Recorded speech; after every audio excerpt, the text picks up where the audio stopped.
Hello friends, smart study with Anil के daily current affairs के session में आपका स्वागत है। आज हम बात करेंगे 17 जून 2022 के कुछ महत्वपूर्ण प्रश्नों के बारे में और इन प्रश्नों से संबंधित जितने भी इंपॉर्टेंट फैक्ट्स बन सकते हैं उनके बारे में भी डिस्कस करेंगे। और आज के इस वीडियो की पीडीएफ फाइल आप हमारे टेलीग्राम ग्रुप से डाउनलोड कर सकते हैं, जिसका लिंक मैंने वीडियो के डिस्क्रिप्शन में दे दिया है। तो चलिए आगे बढ़ते हैं और शुरू करते हैं कल के सेशन की रिवीजन। पीएम मोदी ने कहां पर जगत गुरु श्री संत तुकाराम महाराज शिला मंदिर का उद्घाटन किया? तो ये जो उद्घाटन था ये कहाँ किया था? पुणे में। हाल ही में कौन सा देश भारत का दूसरा सबसे बड़ा तेल आपूर्तिकर्ता देश बन गया है? तो ये कौन सा बन गया है? रूस। हाल ही में चर्चा में रहा रामसे हंट सिंड्रोम किस वायरस के कारण होता है?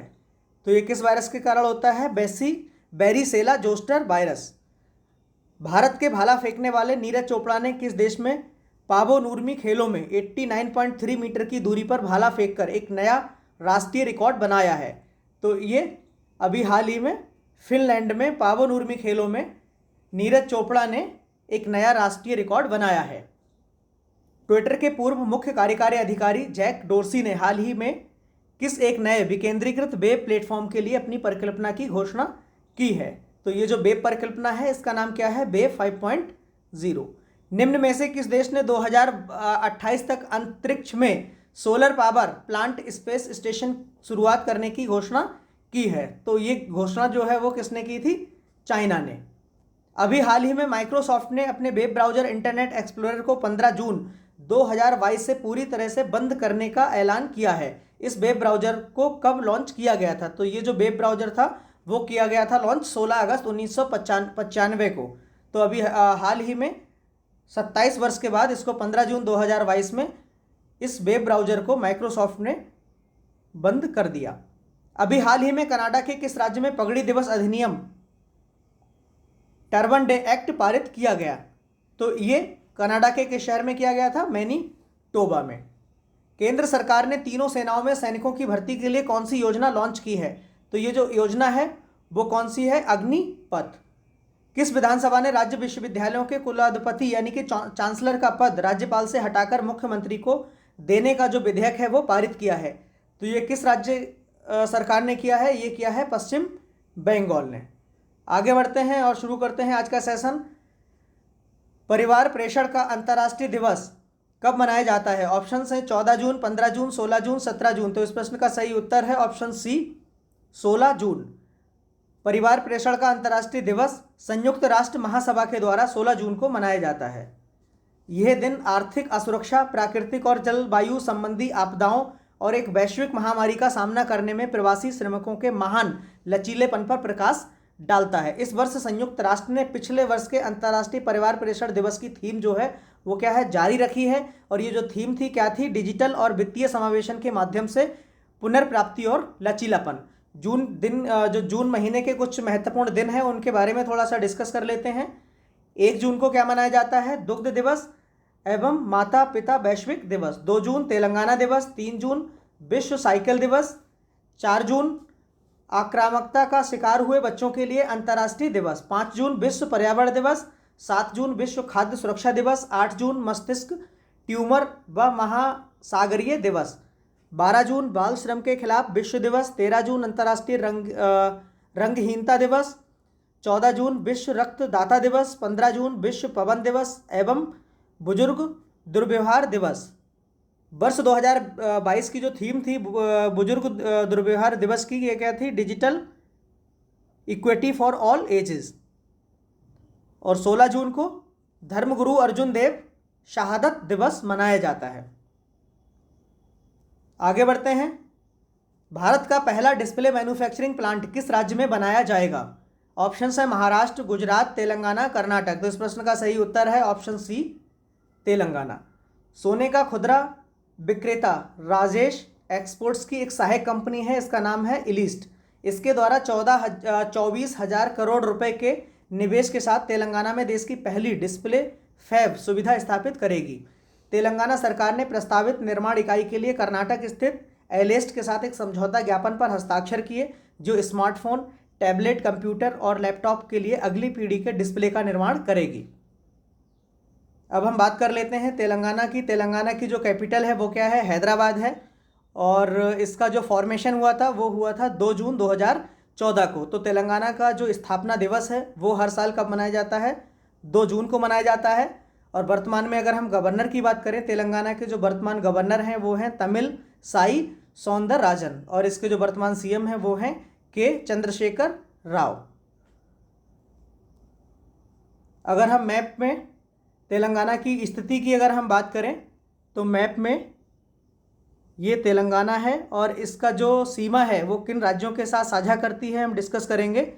इसकी जो सीमा लगती है ये लगती है छत्तीसगढ़ के साथ, महाराष्ट्र के साथ, ये कर्नाटक के साथ, आंध्र प्रदेश के साथ, और यहाँ पे ये थोड़ा सा ये उड़ीसा के साथ अपनी जो सीमा है उसको साझा करता है। आगे बढ़ते हैं। हाल ही में किस राज्य में सुजल योजना की शुरुआत की गई? ऑप्शंस हैं पंजाब, उत्तर प्रदेश, गुजरात, हरियाणा। तो इस प्रश्न का सही उत्तर है ऑप्शन डी, हरियाणा। 13 जून 2022 को हरियाणा के मुख्यमंत्री मनोहर लाल खट्टर ने सुजल योजना की शुरुआत की। जल प्रबंधन की दिशा में आरंभ की गई राज्य की ये अनूठी पहल जल संरक्षण के क्षेत्र में कारगर साबित होगी। इस योजना के तहत कार्यालय में बैठकर जो अधिकारी हैं वो जल प्रबंधन कर सकेंगे। मुख्यमंत्री ने पायलट प्रोजेक्ट के तौर पर इसे फिलहाल पंचकुला के लिए लागू किया है। अच्छे नतीजे आने पर जो राज्य सरकार है इसको पूरे प्रदेश में सुजल योजना की शुरुआत करेगी। अन्य फैक्ट इसमें देख लेते हैं हम। हरियाणा सरकार ने हाल ही में बच्चों के लिए टैबलेट विकसित करने के लिए ई अधिगम योजना की जो है शुरुआत की है। चौथे खेलो इंडिया यूथ गेम, इनका जो आयोजन हुआ था वो हरियाणा के पंचकुला में किया गया था, और इस गेम में हरियाणा राज्य जो है पदक तालिका में सर्वश्रेष्ठ स्थान यानी कि पहले स्थान पर रहा। इसका जो शुभंकर था वो क्या था? धाकड़ जो है इसका शुभंकर था। जल जीवन मिशन, इसकी जो शुरुआत की गई थी ये कब की गई थी? 15 अगस्त 2019 को प्रधानमंत्री के द्वारा। हर घर जल का जो लक्ष्य है 2024 किया गया है, और इस लक्ष्य को पूरा करने वाला भारत का जो पहला राज्य है ये कौन सा बना है? गोवा बना है। भारत की पहली वाटर प्लस सिटी, तो ये कौन है? इंदौर है। गुरुग्राम में ही क्या है? अहिंसा विश्व भारती नामक संस्था द्वारा विश्व शांति केंद्र की स्थापना की गई है, और गुरुग्राम में ही पहला अनाज एटीएम स्थापित किया गया है। और अंतर्राष्ट्रीय सौर संगठन का जो मुख्यालय है ये भी कहाँ स्थित है? हरियाणा के गुरुग्राम में स्थित है। आगे बढ़ते हैं। हाल ही में 17 जून 2022 को आसियान देशों के विदेश मंत्रियों की जो बैठक है उसकी मेजबानी कौन सा देश करेगा? ऑप्शंस हैं भारत, कंबोडिया, इंडोनेशिया, म्यांमार। तो इस प्रश्न का सही उत्तर है ऑप्शन ए, भारत। तो अभी आसियान देशों के विदेश मंत्रियों की जो बैठक है वो भारत यानी कि नई दिल्ली में इसका जो है आयोजन किया जाएगा, और इस वर्ष जो है भारत इसकी मेजबानी कर रहा है। भारत पहली बार आसियान देशों के विदेश मंत्रियों की बैठक की मेजबानी कर रहा है। इसके साथ ही दिल्ली डायलॉग के 12वें संस्करण का भी आयोजन किया जाएगा। दिल्ली डायलॉग का इस बार का जो विषय है वो हिंद प्रशांत क्षेत्र को परस्पर जोड़ना है। मंत्री स्तरीय सत्र में विदेश मंत्री डॉक्टर एस जयशंकर और आसियान देशों के विदेश मंत्री इसमें भाग लेंगे। वर्ष 2022 को आसियान भारत मित्रता वर्ष के रूप में जो है निर्धारित किया गया है। अगर आसियान की बात करें, ASEAN the association of south east Asian Nations यानी कि दक्षिण पूर्वी एशियाई राष्ट्रों का संगठन है ये। इसकी जो स्थापना हुई थी इसकी 8 अगस्त 1967 को यानी कि 1967। इसका जो मुख्यालय है जकार्ता इंडोनेशिया में स्थित है। इसके जो महासचिव हैं वर्तमान में वो कौन है? लिम जॉक होई, जो कि बुर्नेई के हैं। सदस्य देशों की अगर हम बात करें, इसके 10 सदस्य देश हैं। कौन कौन से हैं? Brunei, Cambodia, Indonesia, Laos, Malaysia, Myanmar, Philippines, Singapore, Thailand और वियतनाम। ये जो है आसियान के अभी सदस्य देश हैं। आगे बढ़ते हैं। भारतीय रेलवे ने भारत गौरव योजना के तहत कोयंबटूर और किस स्थान के बीच में पहली ट्रेन की शुरुआत की? ऑप्शंस हैं पुणे, अहमदनगर, शिरडी और औरंगाबाद। तो इस प्रश्न का जो सही उत्तर है वो है ऑप्शन सी, शिरडी। तो अभी भारतीय रेलवे ने भारत गौरव योजना के तहत कोयंबटूर और शिरडी के बीच में पहली ट्रेन की शुरुआत की है। कोयंबटूर और शिरडी के बीच में एक निजी ऑपरेटर कौन है? South star rail. इसके द्वारा संचालित पहली ट्रेन को हरी झंडी दिखाई गई है। दक्षिण रेलवे भारत गौरव योजना के तहत अपना पहला पंजीकृत सेवा प्रदाता प्राप्त करने वाला पहला क्षेत्र बन गया है। थीम आधारित भारत गौरव ट्रेनों की घोषणा पिछले साल नवंबर में की गई थी। थीम का उद्देश्य भारत की समृद्ध सांस्कृतिक विरासत के साथ साथ ऐतिहासिक स्थानों को भारत और दुनिया के लोगों के सामने प्रदर्शित करना है। आगे बढ़ते हैं। हाल ही में रज महोत्सव कहाँ मनाए गए? ऑप्शंस हैं आंध्र प्रदेश, महाराष्ट्र, छत्तीसगढ़, उड़ीसा। तो इस प्रश्न का सही उत्तर है ऑप्शन डी, उड़ीसा। यानी कि अभी हाल ही में उड़ीसा राज्य में रज महोत्सव मनाया गया। रज महोत्सव उड़ीसा में मनाया जाता है। ये 3 दिनों का एक अनूठा त्यौहार होता है जिसमें राज्य के द्वारा मानसून की शुरुआत और पृथ्वी की नारित्व का जश्न मनाया जाता है। इसमें क्या है? राज्य के द्वारा मानसून की शुरुआत और पृथ्वी का नारित्व। 3 दिवसीय उत्सव पृथ्वी माता के प्रतीकात्मक मासिक धर्म को चिन्हित करने के लिए मनाया जाता है। धार्मिक मान्यताओं के अनुसार जब सूर्य वृषभ राशि से निकलकर मिथुन राशि में प्रवेश करता है तो उस दिन में वर्षा ऋतु का आगमन माना जाता है। उड़ीसा के अन्य त्यौहार हैं, इनके बारे में देख लेते हैं। धनु यात्रा उत्सव, कलिंग महोत्सव, नुआखाई उत्सव, चंदन यात्रा, माघ सप्तमी का उत्सव। हॉकी के सबसे बड़े स्टेडियम क्या नाम है? बिरसा मुंडा स्टेडियम। तो बिरसा मुंडा स्टेडियम का जो निर्माण है वो उड़ीसा के राउरकेला में किया जा रहा है। उड़ीसा के बारे में देख लेते हैं। उड़ीसा की जो राजधानी है वो क्या है? भुवनेश्वर है। इसके जो वर्तमान मुख्यमंत्री हैं वो है नवीन पटनायक और इसके जो वर्तमान राज्यपाल हैं कौन है? गणेशी लाल। अगर हम उड़ीसा राज्य की भारतीय मैप में अगर स्थिति की बात करें तो ये है उड़ीसा राज्य। और हम देख लेते हैं कि उड़ीसा राज्य के साथ ये किन अन्य राज्यों के साथ अपनी सीमा को साझा करता है। उड़ीसा राज्य आप ये देख सकते हैं भारतीय मैप में उड़ीसा, और ये भारतीय राज्य के किन अन्य राज्यों के साथ अपनी सीमा को साझा करता है। यहाँ पे आप देख सकते हैं ये असम के साथ अपनी सीमा साझा करता है, तेलंगाना राज्य के साथ करता है, छत्तीसगढ़ के साथ करता है, झारखंड के साथ करता है और वेस्ट बंगाल के साथ में उड़ीसा अपनी सीमा जो है वो साझा करता है। आगे बढ़ते हैं। हाल ही में किस मंत्री ने दीप में पश्चिम क्षेत्रीय परिषद की 25वीं बैठक की अध्यक्षता की?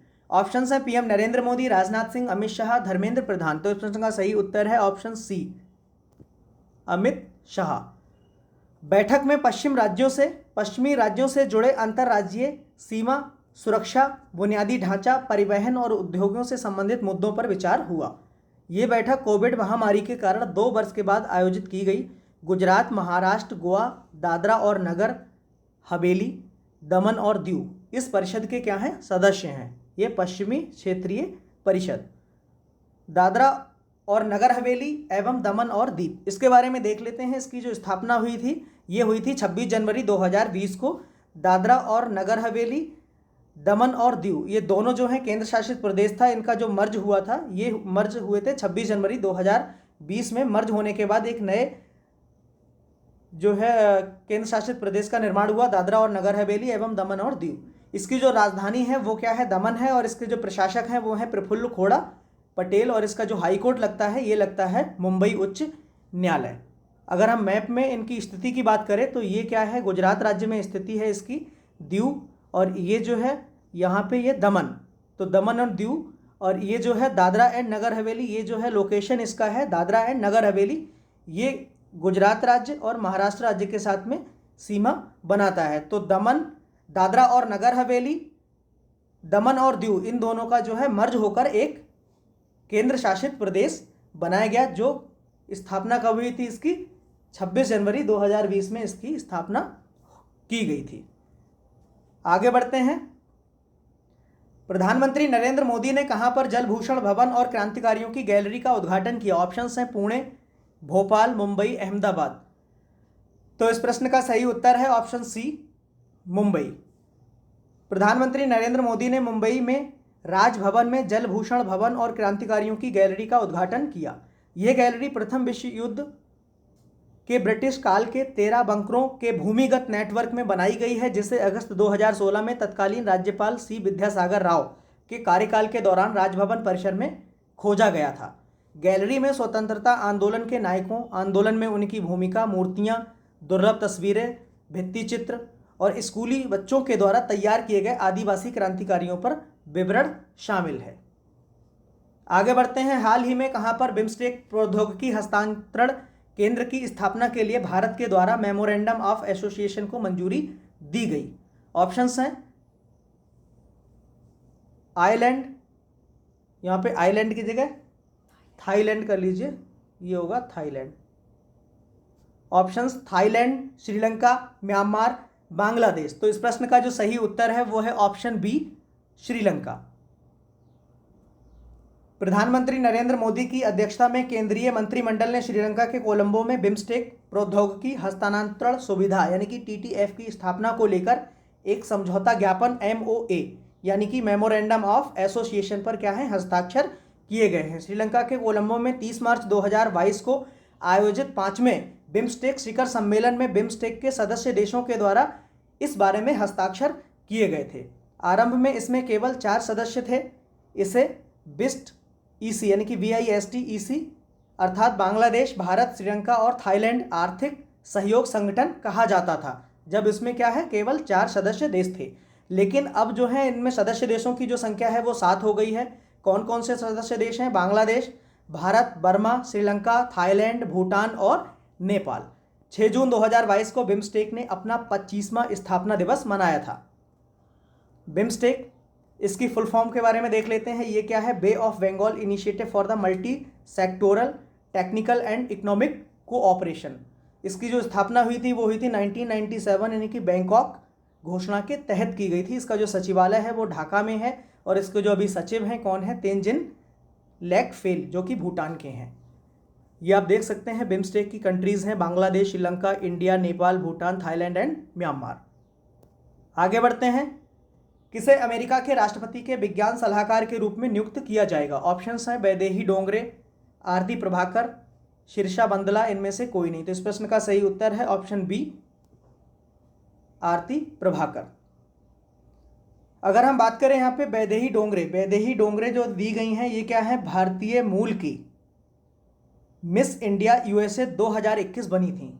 इनको, ये भारतीय मूल की हैं और इनको मिस इंडिया USA 2021 चुना गया था। और इसमें ये जो शीर्षा बंदला हैं, शीर्षा बंदला क्या हैं? ये भारतीय मूल की, जो कि आंध्र प्रदेश की हैं और भारतीय मूल की स्पेस में कदम रखने वाली तीसरी महिला बन गई हैं। कौन? शीर्षा बंदला। तो इसमें पहली और दूसरी महिला कौन है?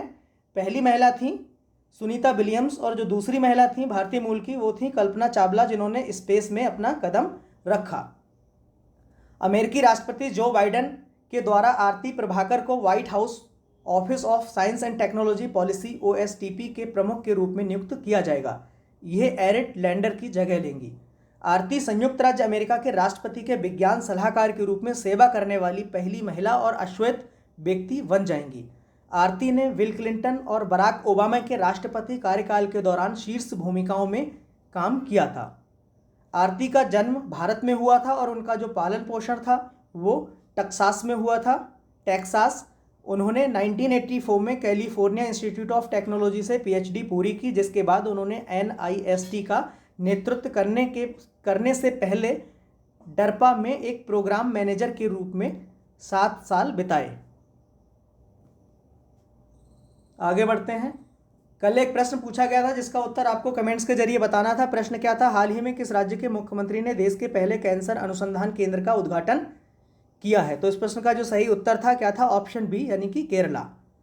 आगे बढ़ते हैं। आज का प्रश्न है और इसका जो उत्तर है, सही उत्तर आपको कमेंट्स करके बताना है। प्रश्न क्या है?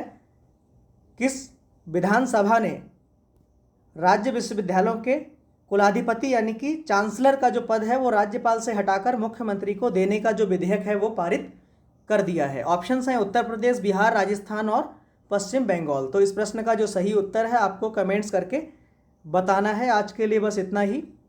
और अगर आज का वीडियो आपको अच्छा लगा हो तो वीडियो को लाइक करें, कमेंट करें, शेयर करें। इसके साथ ही अगर आप हमारे चैनल पर नए हैं तो चैनल को सब्सक्राइब करें और इसके साथ ही बेल आइकन को प्रेस करना ना भूलें।